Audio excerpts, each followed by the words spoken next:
Do we need a new definition of extremism? Should TikTok be banned? And does anyone need more than £10 million? This is Politics Live.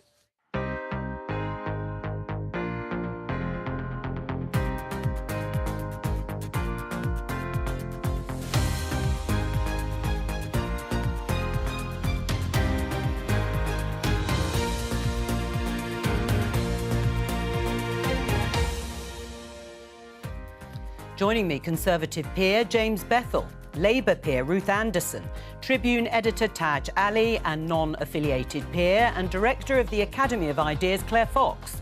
On today's programme. We cherish free speech in this country, but when it comes to government funding and government engagement, then government, I think, has to be careful about who it provides funds for or who it provides access for. The Levelling Up Secretary sets out a new definition of extremism. We now come to questions to the Prime Minister. Diane Abbott was being talked about at Prime Minister's questions, so why didn't the Speaker allow her to say anything? Their wealth dwarfs that of many countries, so should individuals' wealth be capped at £10 million? And can Keir Starmer do a Tony Blair and make Britannia cool again?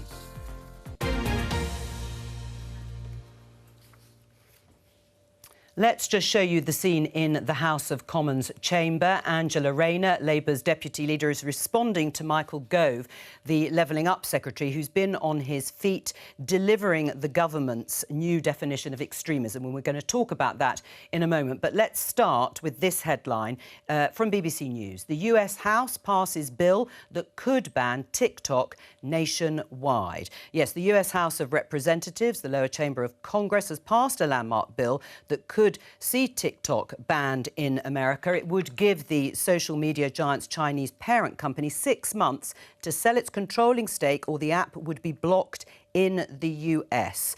It still needs to be cleared through Senate and be signed by the President to become law. But lawmakers in the United States have long held concerns about China's influence over TikTok. My question, starting with you, James Bethell, is should it be banned here? Well, the Americans have definitely gone down the national security route, and they have specifically mentioned TikTok.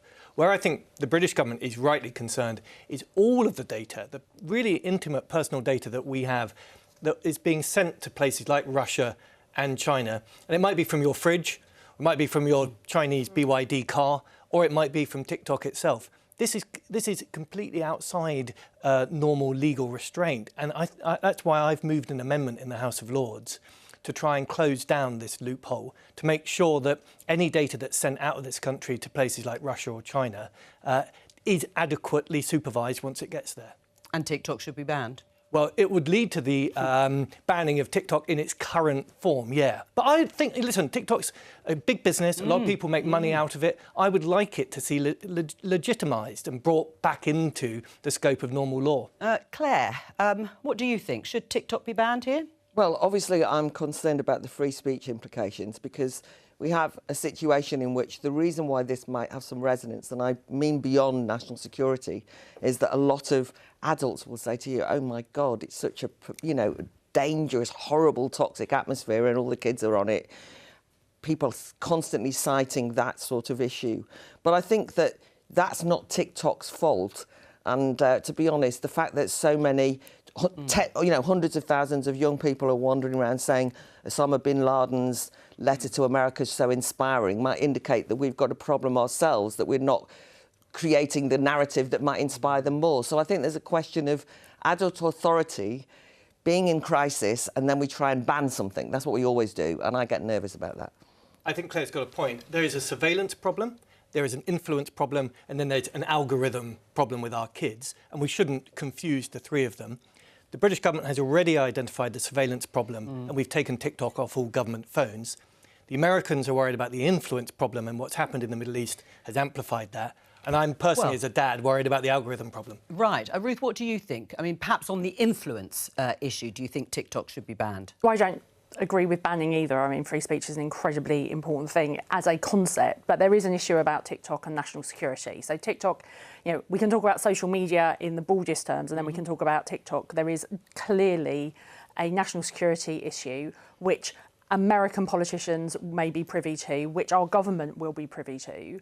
And so we're going to have to be very careful. But then there's also personal data issues. In terms of influence, I think Claire's right about being able to put forward alternative narratives and alternative arguments and having influencers which can engage. I mean, we're going to talk about celebrity endorsements, but we shouldn't dismiss when people use their voices to challenge a narrative. What about you, Taj? I mean, I looked at that debate and I heard the comments from Republican senators and they were referring to young people, particularly talking about Palestine, for instance, on TikTok.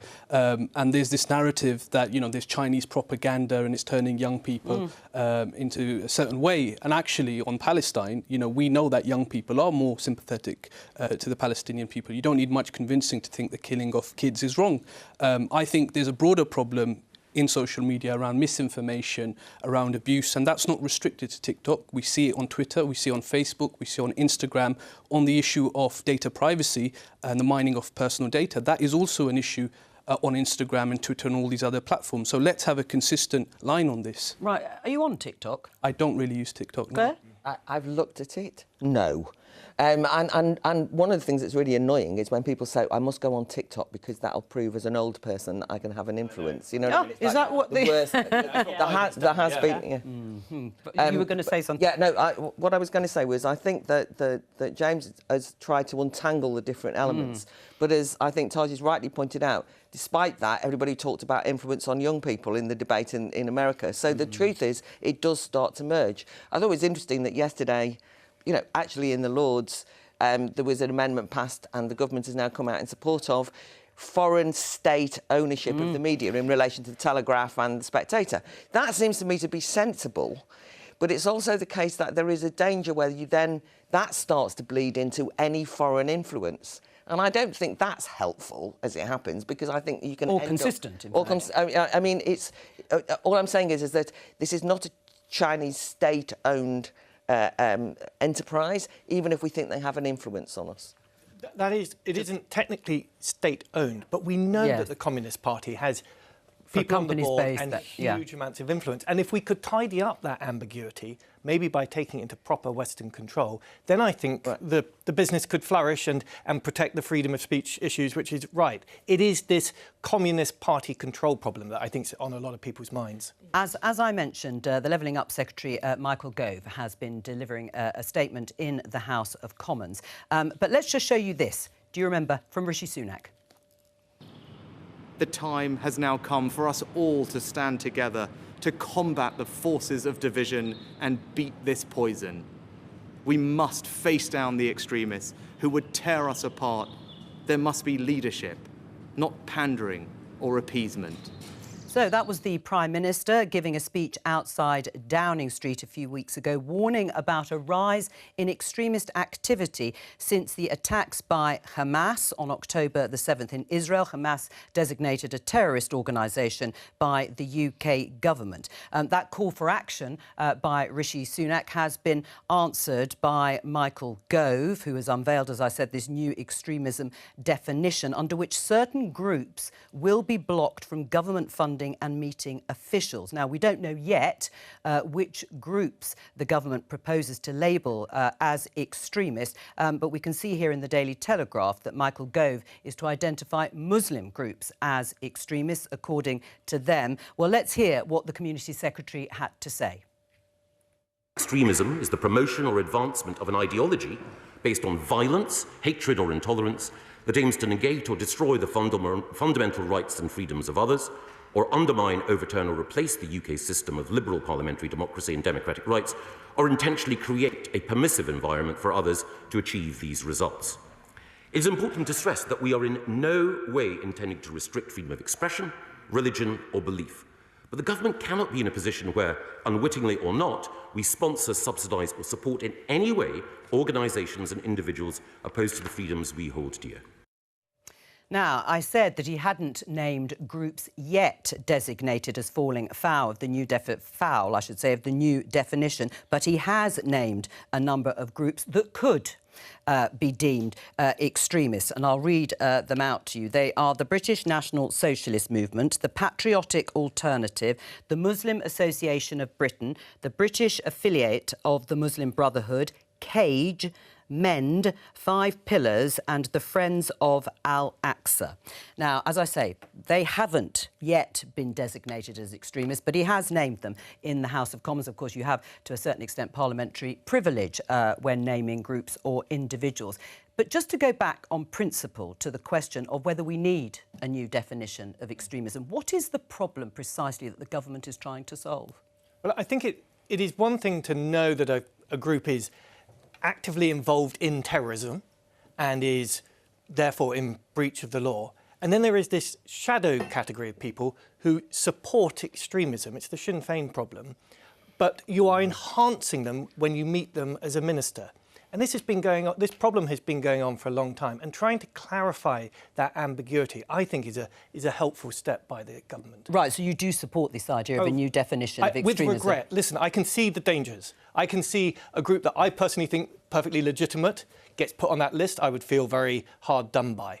But the lack of clarity and the cynicism with which some groups are using government engagement in order to ultimately promote terrorism means that this is necessary. Ruth, do you agree with that? I mean, I'll just show our viewers, this is on the gov.uk website. Extremism is the promotion or advancement of an ideology based on violence, hatred or intolerance that aims to negate or destroy the fundamental rights and freedom of others.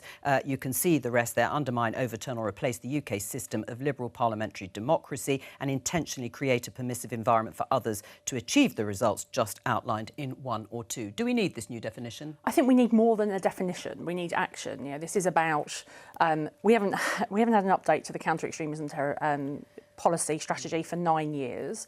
We've seen huge amounts of anti-Semitic hate and anti-Muslim hate on our streets and in our communities and online. So this needs to be looked at in the round, and new words aren't going to get us anywhere, actually. So what we need is to know what is going to happen in terms of the wider strategy behind it, what we're talking about in terms of resource.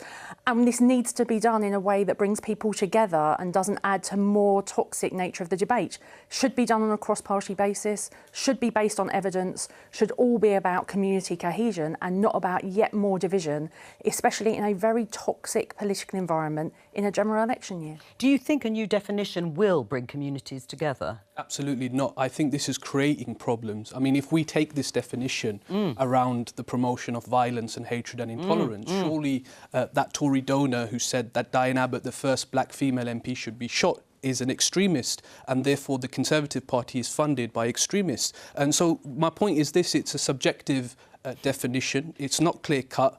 And the other thing I want to say is, you know, we're talking about undermining democracy and undermining our rights, and we're linking this to what's happening in Palestine. I've been on many of these very peaceful demonstrations which reflect public opinion. 71% of the British public support an immediate ceasefire in Gaza. Do you think there have been any elements within those demonstrations that promoting ideas that might fall foul of this? Well, the Met Police themselves have described these demonstrations as overwhelmingly peaceful. There's been very few arrests, and so we can't make generalisations and we can't group people together. I think it's really, really important when we're talking about undermining democracy that we talk about the threat to our right to strike, our right to protest, and that's the real threat to democracy at the moment. When you group peaceful protesters with violent extremists, you play into the hands of the extremists because you create a them and us mentality. Do you think there's been a rise in extremist activity in the way the Prime Minister and the government say? I think they're generalising here. I think perhaps there have been individuals who express things in extreme ways, and we've seen that from the far right and we've seen that from Islamists. But they are grouping together very peaceful populations who reflect the opinion of the UN Secretary General, the World Health Organization. This isn't extremism, this is mainstream public opinion. Claire?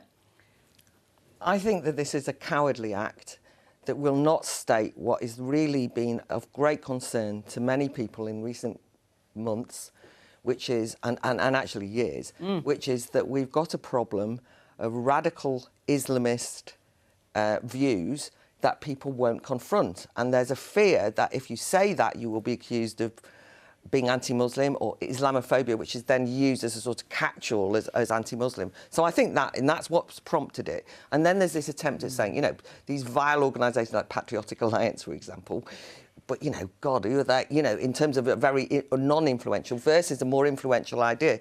But I think one of the things which is really interesting is the government say that, you know, anyone, you know, an extremist is somebody who who expresses hatred or intolerance. Let me just state now, I am intolerant of anti-Semitism and I hate bigotry. So there we go. That's that. Well, what does that mean? The second thing is that he's emphasised, well, there's this problem, which is that government keep meeting these organisations.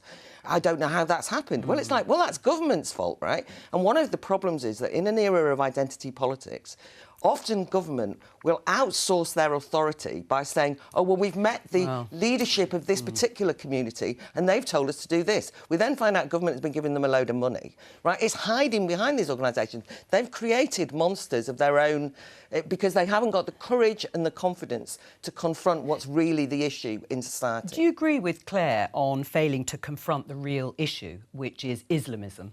I think too often the distinction is not made between Islamism and Muslims who engage in peaceful political activity. And with the rise in Islamophobia, we've seen a 335% increase in Islamophobic hate crime.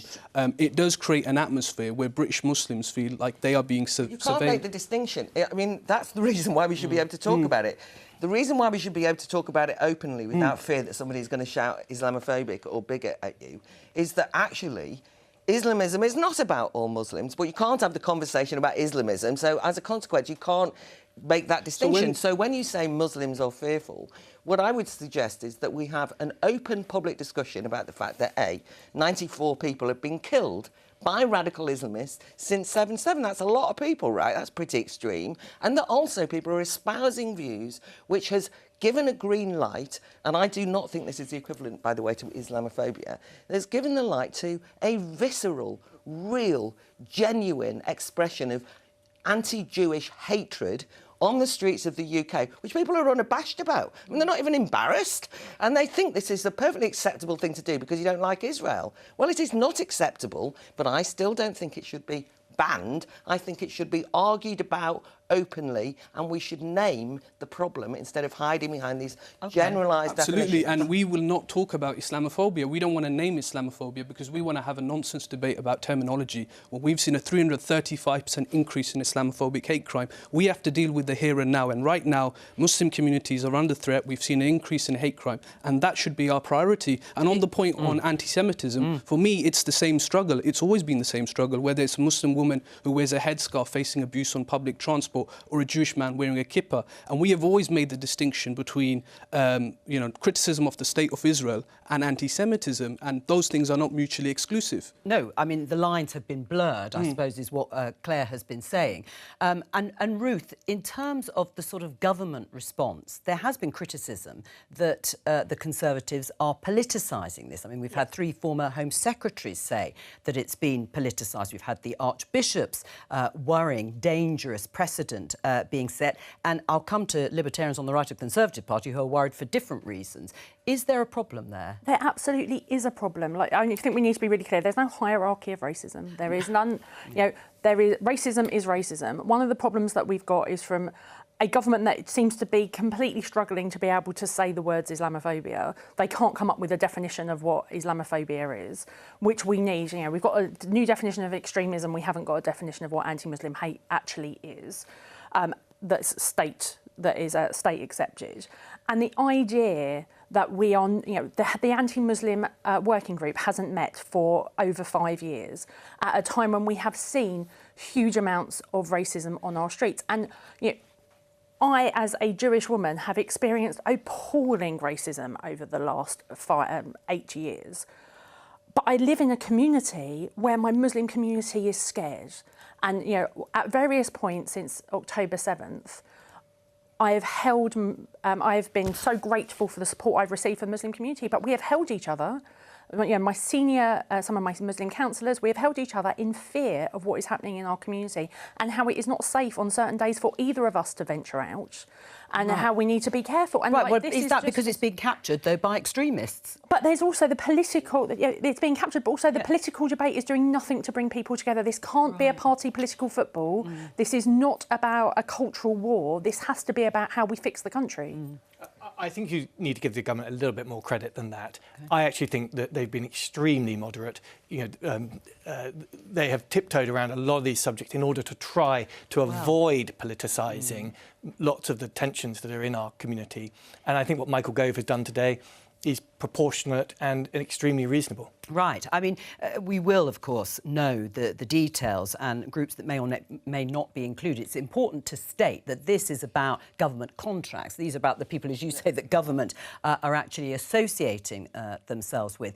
But, Ruth, do you think there is a difference between that and you were talking about the counter-terrorism strategy? That is something quite different. And the counter-extremism strategy. Oh, the counter-extremism. It's 9 years since the counter-extremism strategy was updated at a time when the world just changed beyond recognition, whether that relates to Ukraine, to Russia, to China, to events in our own community. We're talking about extremism. We've had an extended debate about the Online Safety Act without updating what counter-extremism should look like in the UK. Does that... Oh, yeah, go on. No, sorry, the reason why I'm frustrated is because if you actually look at the William Shawcross report on Prevent, but this is how these things become. If you're overgeneral, right, so again, Prevent was set up after 7/7 because of the worry about the fact that, for goodness sake, UK Asian youth were so radicalised that they went and bombed their fellow citizens. I mean, that's like a blow, right? And some of them went off and to fight for ISIS.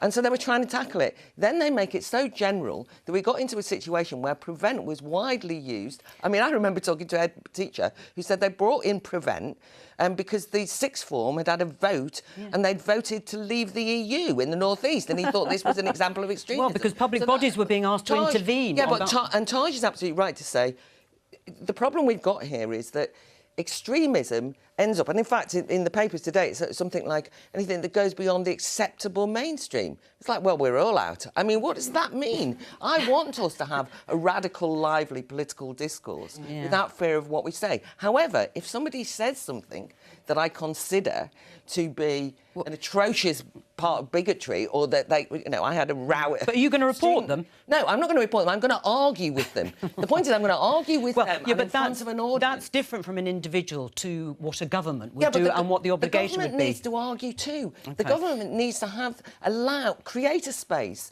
where you can have that argument without everyone pointing the finger at each other and saying, I'm going to report you.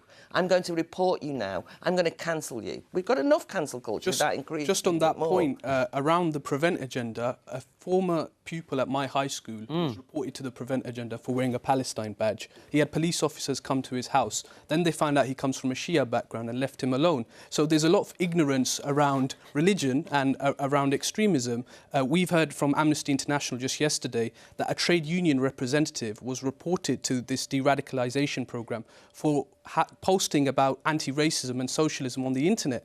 So clearly we need some better guidance in general around extremism. I think it is a problem, but I think too often we're using these broad stroke definitions, which isn't just an attack on Muslims, it's going to be used against other people as well. All right, before we move on, I need to make a correction because the list of groups that I read out, 2 of them weren't actually mentioned by Michael Gove. 5 Pillars and the Friends of Al-Aqsa, just to clarify, in terms of the groups that are perhaps being looked at by Michael Gove. Because I immediately thought 5 Pillars, fair enough. So that'll just show you. Oh, well, there we go. You can have your own... Yes, I know, it underlines your point. That you think, oh, what have they done right? Let me just pick up on Taj's remarks earlier, and that was talking about the Conservative donor Frank Hester. We've talked a lot about him or his comments that he is alleged to have made. Michael Gove was on BBC Breakfast this morning and he was asked whether the comments by the Conservative donor would fall under this new definition of extremism. Let's have a look. When Frank Hester allegedly said that, and I want to get this quote right, I don't hate all black women at all, but I think she should be shot. Is that an extremist view?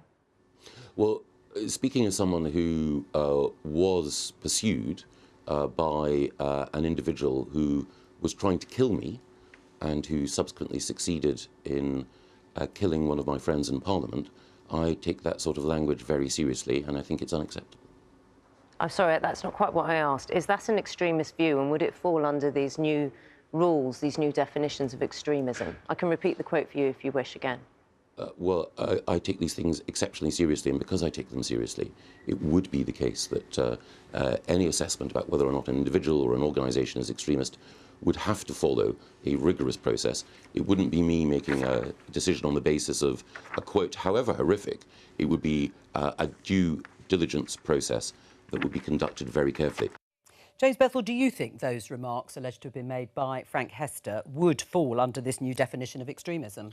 You know, Joe, I'm not a lawyer. I can't answer that question. What I do know is that advocating violence like that is totally distasteful. Shouldn't happen. It makes me sick to hear those words, and certainly I condemn them. Right. I mean, should the Conservative Party give Frank Hester the money back? £10 million donation. You know, this money back thing is always tricky because they've probably already spent it. It's like giving the Sacklers back their money for all the donations they've given, and all the political parties have got some shockers in the donation front, and it's very, very difficult to give the money back. I definitely think they should review the relationship with him if he was found to have actually said these words. What do you think, Ruth, in terms of an individual's comments that are reported to have been racist and sexist and stupid, according to a whole variety of people, certainly within the Conservative Party? I think we need to step back and remember who they're talking about. They're talking about Diane Abbott, and who was a trailblazer, who was elected in 1987 as the first ever black woman in our parliament, and she deserves respect and to be treated with dignity, and that is not happening here. And repeatedly, it is women in public life who are attacked if they are from minorities. And you look at the way that she's had more collective abuse than any other politician. And then you look at how Margaret Hodge, Nuz Ghani, people like me have been treated online every time we open our mouths. I don't doubt that because I'm on here today, there will be more abuse for me. So there is an issue here about how we speak about each other. Right. But this is illegal. What he said was illegal. Sure, it was but incitement. on Diane Abbott, you say she should be treated with respect. Has she been treated with respect by the Labour Party? In what way? Well, she's been investigated for 11 months. She's been suspended by the Labour Party for comments that she made last year. I mean, in her letter, it was in an opinion piece in The Guardian, she wrote that Irish, Jewish and traveller people undoubtedly experience prejudice, which she said is similar to racism. She continued, it's true that many types of white people with points of difference, such as redheads, can experience this prejudice, but they are not all their lives subject to racism. She was suspended, she's been investigated, and she's still waiting for the outcome. I spent 5 years as a Labour Member of Parliament begging my party to take the politics out of our disciplinary process.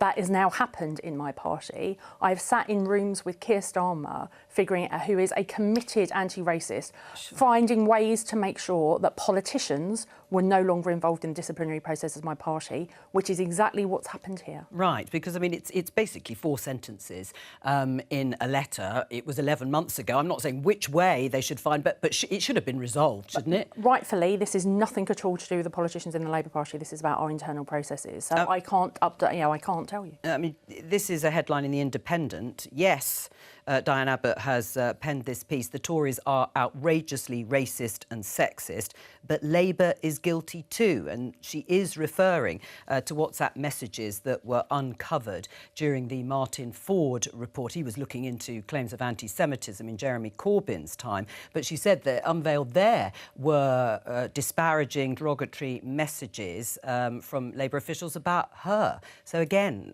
I mean, what do you say in response to saying Labour is guilty too of these things? Labour commissioned Martin Ford to do a report. We have adopted the overwhelming number of his recommendations, and we're moving forward. We're trying to rebuild our party from it being completely broken. And there is no hierarchy of racism. What we've done is institute a new process that works for everybody, but where politics and politicians have been removed, and that is the right thing to have done. Just can I say on the toxic atmosphere that the headline of that article, the one in The Independent, is that the Tories are outrageously racist, and so the Labour Party too. Can I just point out that I don't think that's true? Right. I think that that's what doesn't help, right? What happens is we now end up saying that whole party is racist. Yeah. Worse than that, because it basically turns racism into a political weapon. So I'm afraid I disagree with that. I, on the other hand, think that Diane Abbott should have been taken yesterday by the Speaker. It was absolutely ludicrous. Well, can I interrupt you then? Just show our viewers, because obviously we were covering Prime Minister's questions, but our viewers will not have been able to see. I think we can show you the footage because there's been some criticism. You can see Diane Abbott in the top right-hand corner in a red shirt, and she's bobbing, is what we call it, up and down to try and catch the eye of the Speaker, bearing in mind all the politicians were talking about Diane Abbott being the target of these alleged comments. You don't think that was... She bobbed 46 times. She did. I mean, I have to do a bit of bobbing in the House. That was a lot of exercise. 46 times when they're talking about you is an outrage. I thought that was a complete terrible treatment, but got nothing to do necessarily with racism, but it was terrible treatment. But I also want to state that I thought that Diane Abbott's original article, what she said, was anti-Semitic. And because what she did was, she did what is now actually very fashionable, which is to say that, oh, Jewish people, they're sort of white. Actually, they're white and privileged, right? They kind of, we can't have anti-Semitism count because they're not the lowest. And that's the competitive racism that I think has been so toxic and so destructive. So I don't care what the Labour Party do. I don't want to now turn Diane Abbott into a saint, even though I agree she was a trailblazer and she should have been taken yesterday in the House of Commons. Should she be readmitted to the Labour Party? Absolutely. She apologised straight away. The treatment of white male Labour MPs has been very different. She's clearly being treated differently. Well, but also, let's remember what the Ford report actually said. It identified a hierarchy of racism within the Labour Party. We have to remember that the vast majority of black people in this country, Muslim people in this country, engage in party politics through the Labour Party. The Muslim Network report from a few years ago found 1 in 3 British Muslims had experienced Islamophobia within the Labour Party.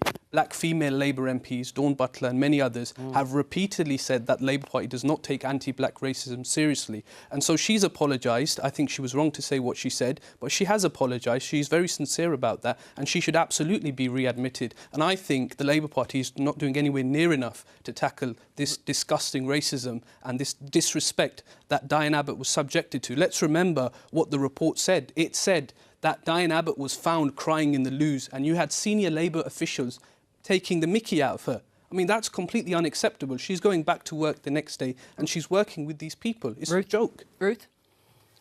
The Ford report has been implemented. The recommendations of the Ford report have been implemented. I am not going to comment on the current, nor should I comment on the current investigation. No, but what Diane about Abbott. just generally the treatment? Diane Abbott says she hasn't received an apology for some of the things that Taj has said. Are there issues that need answering, even if you might agree with Claire that that headline is over the top? I think that there has been a huge change in what the Labour Party was from then to now. We're talking about a different leadership, different staff, different everything since since that point. Keir Starmer wasn't leader of the Labour Party, and as you know, my own experiences of the Labour Party at that time weren't exactly brilliant. No, well, that's obviously, as you say, that was under Jeremy Corbyn's... This was under Jeremy Corbyn's leadership. I mean, I think that's the thing that everyone needs to remember.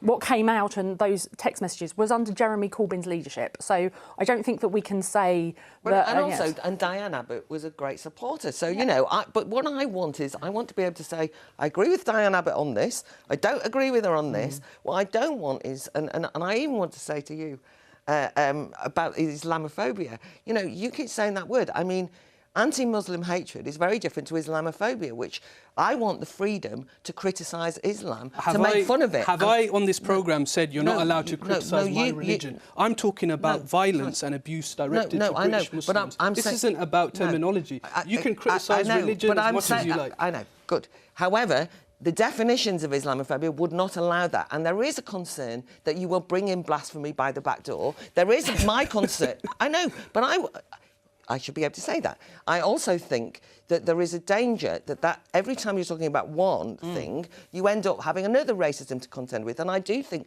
that does create a competitiveness. And as I've suggested, Diane Abbott was reflecting at that time it was fashionable to say, and the Jews don't really count in that competitive racism question. All right. And that's become fashionable again today, and it's a problem. Just briefly, in response to what Ruth said, is it better under Keir Starmer's leadership? Absolutely not. I mean, I myself have experienced Islamophobia within the Labour Party, and British Muslims have repeatedly told me about their own experiences. And so, no, I don't think it's better under Keir Starmer. I think he takes British Muslims for granted. All right. I think he does not take seriously racism against black people. That headline, Claire said, is not true in her words. Do you agree? The Tories are outrageously racist and sexist. You may not believe they're all racist and sexist, but is there a real problem? I've been in the Tory party for 50 years. I remember when it was an anti-Semitic, misogynistic, racist place. I remember in my local Tory association there used to be a sign saying "No blacks served here." I mean, it was an organisation that was out of date. It has come a very, very long way, and you only have to look at the cabinet to see who's running the show and what it looks like today. Are there people like Hester in there? Yes, of course there are. But I think that as an organisation, but you shouldn't give the money back, even if you've. But I don't know if that. I mean, I'm just making the practical point. As a giving money principle, back is always really difficult because you've probably spent. Yeah, but if the party's changed, wouldn't that send a big signal? It would be a signal. You're right, but it's a strange principle. I think you have to talk to the Treasury about whether they can do that or not. I don't understand. I mean, the thing about the funding is, I know there's been controversy about the likes of Dale Vince giving money to the Labour Party, and we've just been discussing extremism, and he's a great fan of Just Stop Oil, and then actually some of the things he said about the 7/7, anti-Jewish pogrom and Hamas and so on are dodgy to say the least. Now, I think it just misses the point of what we should be talking about. If you're going around going, give the money back, you're this kind of bigot, you're that kind. All right. Yes, say it when they're bigoted. Yeah. And say it's and the fact that the Tories sat Let's not talk about Dale Vince because he's not here. Right. Let's move on because we're going to talk about something called limitarianism. Ingrid Robbins, a Dutch philosopher and economist who believes we should put a cap on the super rich to tackle extreme wealth concentration and reduce inequality. And that is what she calls limitarianism. Let's talk to her. She set the limit at £10 million. Why? Yes, well, the limit, as I put it on 10 million, is because there the harms that wealth concentration does to society will be balanced off with the need to still create room for entrepreneurs. But what the most important point about limitarianism is that just like we have a poverty line where we want nobody to fall below, there should be something like an upper limit where we think nobody should be situated above, because the money doesn't add to the quality of life, and because it harms society, it undermines democracy, it's incompatible with ecological sustainability, and there's also a deeper fundamental philosophical argument that actually nobody deserves so much money. OK. James, Bethel, you were shaking your head. I'm a full-blooded capitalist. I've seen what capitalism has done to lift people out of poverty in China, in Africa, around the world. It is the most amazing engine for enterprise, for innovation, and for wealth creation. I mean, I am a capitalist. I think that monopolies are bad. I sometimes look around some of the rich people that there are in the world and I think to myself, they're benefiting from really illegal arrangements where they own just too much of a marketplace. For sure, there is excess. But the idea that people are going to stop working, are going to work hard when they've got 10 million in the bank out of some altruistic compulsion is just unrealistic and will be very, very damaging for the poorest in society. Ingrid? No, I really don't think this is true. Well, I encourage you to read my book because I really respond to those objections.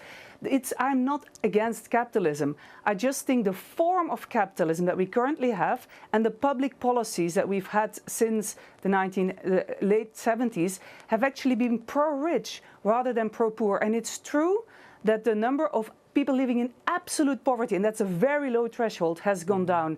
But there were alternative scenarios possible where we would have lifted many more people, but it would meant that a little bit less had gone to the shareholders. So I think we need to talk about a different form of capitalism. All right.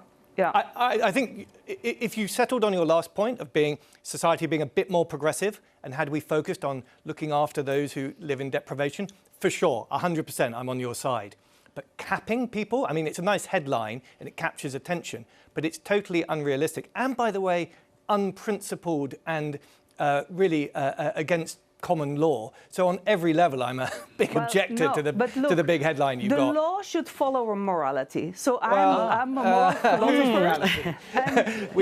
Not everyone's agreed that we're not even around this table do we all have the same morality. No, but look, once upon a time, slavery was legal. So the question is, what are the fundamental, isn't like owning a slave. What are the fundamental arguments for wanting to say that there should be a limit to how much wealth an individual can aspire to? And here we go to the question about what can you say you deserve as a human being? And I think the kind of dominant culture we've created, not just under capitalism in general, but this form of capitalism, is that we think we can take credit for whatever falls in this system into our hands. But we tend to underplay the huge importance of luck. Because if we were to have really equal opportunities, genuine equal opportunities, we would cancel out the effects of unequal class effects of education and so forth. But we don't start from a level playing field. Those 2 points are interesting about law or governments following morality and luck. I live in Stoke-on-Trent. I live in one, and I represented people who are genuinely struggling right now. I am much more interested in making sure that my former constituents and my friends and neighbours have enough money to pay their bills and to look after their families. And the reality is they're £1,200 a month, £1,200 a year worth off, and their mortgages have gone through the roof. So they aren't where they need to be at all. Yeah. But paying taxes and the right level of taxes is a patriotic duty, and that is incredibly important. And the Labour Party desperately wants to see our economy grow, and you don't do that by stopping entrepreneurial growth. You just don't. So from our perspective, I need more money to spend on the NHS, to spend on our public services, to spend on our national defence. We can only do that if the economy is growing. And yes. I'm really sorry, but I don't think this helps us ensure that our economy grows. But yes, so I think the disagreement is really about what economists call the incentive effects. If you were to reform the economy in such a way that there would be less inequality, would people still work if there would be a limit to how much they can earn in personal wealth? I'm not talking about company wealth. And there are two questions. Why would anybody only be motivated if they were to have more money than 10 million personal wealth? And you can put the cap also at another level. It's really about a principle discussion. Yeah. And the second question is, it's also, I see libertarianism as it's a philosophical exercise, so I think through the reasons. It's what I call a regulative ideal, so something that is, I actually don't think it's going to be realized anytime soon, perhaps never. But the question is about the arguments. All right, what do we make of the arguments? Well, let's take the arguments to our other guests. Is this an idea you could support, limiting an individual's wealth at £10 million? Well, I'd need to read the book and think about it, but I think it's really good that we're having this debate, because too often we tend to focus on the poorest in society. We talk about benefit caps for people who don't have very much, and we know there's been deaths linked to cuts to welfare. We've never heard about a significant number of deaths linked to people having their wealth capped or paying a higher rate of taxation. And so I think when we think about where we are as a society today, you've got these oligarchs buying up property in central London and using it as speculative bubble. And at the same time, you've got people on the streets homeless. I mean, clearly there is a moral argument around redistribution of wealth, and I think we're not doing enough redistribution. We pretend we've got no money. We don't talk about taxing the wealthiest in society, and that is something that's supported by the vast majority of the British public. Poll after poll has demonstrated that the British public do support. I think there was a poll by YouGov which found that if you have assets over 10 million, which is a similar figure to what we're discussing here, I think it was over 70% would support a higher rate of tax. I mean, I think a lot of people support higher rates of tax on people who aren't them, and are surprised sometimes to find that it is them who would be caught up, rightly or wrongly. But in terms of inequality, reducing inequality, would this work? Could this work? I think so. I think, it depends where that money goes. But as I said, I worked in a factory. I used to do 12-hour night shifts. I worked in a takeaway. I worked in a call centre. I wasn't paying a higher rate of tax. Now I'm doing a bit better for myself and I'm paying a bit more. And it doesn't affect me. It doesn't massively impact me. And that's what we need to look at. Right. The disparity between the poorest in society, it affects them because they're picking between heating and eating. We've got record numbers using food banks. We've got people really struggling with their health and the inequalities associated, the health inequalities associated with the wealth divide. Claire. OK, no, there should not be a cap on how much money people have because we live in a free society. Do I find it distasteful that some oligarchs spend all their money on yachts or whatever? Yes, right, that's fair enough. But I also am reminded that some of them are great philanthropists, some of them actually reinvest, so we have to be careful about generalising. The other thing is that it reminds me of that argument when we are told to think, well, why would anyone need more than 10 million? I mean, God, I can barely, I can't imagine myself. But on the other hand, it reminds me of that argument where people say, why do those working class people need more than one car? Or why do they need to, smoke? Or why do they need... It's a kind of moralistic disdain for other people's choices. I think what we need, however, is economic growth, massive increase in productivity, and everyone should join a trade union. Because one of the things I'm always worried about in terms of redistribution is that it becomes like the rich people have got to give to the poor people, as though poor people are kind of to be done to. What I think is that people need to organise to have a more fair society, but it's not individual rich people that's our problem. Ingrid, you've got 10 seconds for a final thought. Yes, so I think where we should start is to reduce inequality, and I think I can go a long way also with those who want more progressive taxation. And the important thing is not taxation on income, but taxation on capital gains, which is really where the top 1% gets its income, and that's not affecting the large part of the population. All right, Ingrid Robbins, thank you very much for joining us for that final discussion on Politics Live today. Politics UK will be here tomorrow, and I'll be back on Monday. Bye.